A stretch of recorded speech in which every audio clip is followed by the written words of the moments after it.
অজানা শক্তির অনুসরণ তৃতীয় ও চতুর্থ পর্ব ছায়ার পেছনে। সকালের আলো ফুটতেই হাবিবুল্লাহ আবার গুদামে গেল। আগের রাতের ঘটনাগুলো যেন স্বপ্নের মতো লাগছিল, কিন্তু ভাঙা তালা আর খালি সিন্দুক বাস্তবতা মনে করিয়ে দিল। তার মনে শুধু একটাই প্রশ্ন ঘুরছে, দলিলটা কার হাতে গেল? প্রথম রহস্য। গুদামের দরজার সামনে মাটিতে ছোট্ট একটা কিছু চকচক করছে। হাবিবুল্লাহ সেটি তুলে নিল, একটি রূপার বোতামের অংশ। কিছুক্ষণ ভাবার পর তার মনে পড়ল, এই ধরনের বোতাম কে ব্যবহার করত?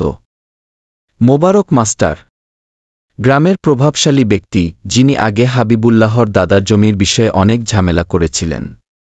হাবিবুল্লাহ দেরি না করে সোজা চলে গেল মোবারক মাস্টারের বাড়ির দিকে।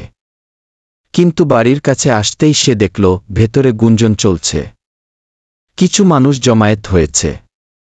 তারপর খবর এলো, গত রাতে মোবারক মাস্টার নিখোঁজ হয়েছেন। টুইস্ট।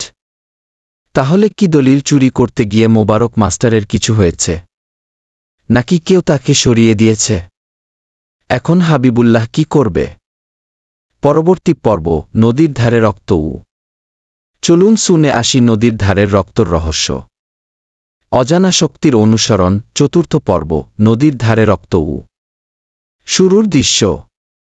সকালবেলা পুরো গ্রাম সরগরম। মোবারক মাস্টারের নিখোঁজ হওয়ার খবরে সবাই কানাঘুষা করছে। কেউ বলছে তিনি পালিয়েছেন, কেউ বলছে তাকে মেরে ফেলা হয়েছে। হাবিবুল্লাহর মনে সন্দেহ গেঁথে গেছে, গত রাতেই গুদামে কেউ প্রবেশ করেছিল, আর আজই মোবারক মাস্টার নিখোঁজ। সে বুঝতে পারল দলিলের সঙ্গে এই ঘটনার সরাসরি যোগসূত্র আছে। নতুন রহস্য। তদন্ত করতে করতে হাবিবুল্লাহ পৌঁছে গেল গ্রামের পাশের নদীর ঘাটে। সেখানে গিয়ে সে স্তব্ধ হয়ে গেল।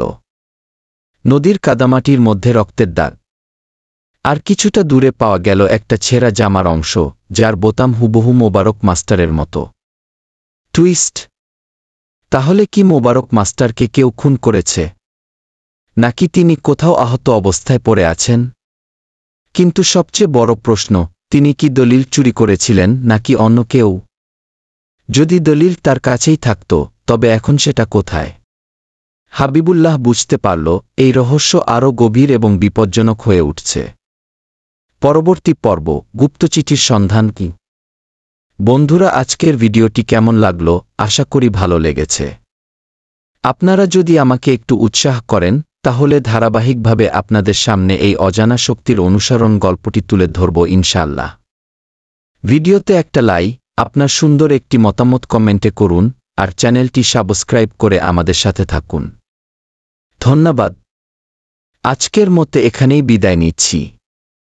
ভালো থাকবেন, সুস্থ থাকবেন। আসসালামু আলাইকুম।